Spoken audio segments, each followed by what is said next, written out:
வரி ஏய்ப்புன்னு சொல்ல முடியாதுங்க. இப்ப வந்து ஒருத்தர் ஒரு பொருளை வாங்கும் போது இந்த கிளாசிபிகேஷன்ல வாங்கும் போது திரைப்படத்திற்கு வாங்கிய சம்பளத்துல வந்து உரிய வரி கட்டண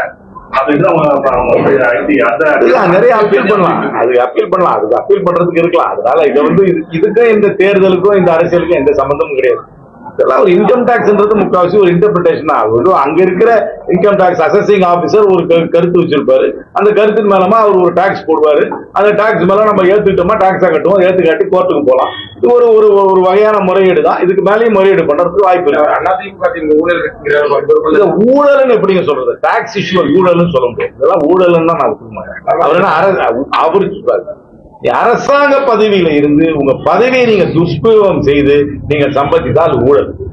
இன்கம் டாக்ஸ்ல வந்து அது வந்து இன்டர்பிரிட்டேஷனுக்கு கட்டலாமா வேண்டாமா, டிப்ரிசியேஷன் கட்டலாமா, இதை வந்து இந்த எக்ஸ்பென்ஸ் அலோவ் பண்ணலாமா, இந்த எக்ஸ்பென்ஸ் டிஸ்அலோவ் பண்ணலாமான்னு பண்றதோ அதெல்லாம் ஊழலாக இருக்கு.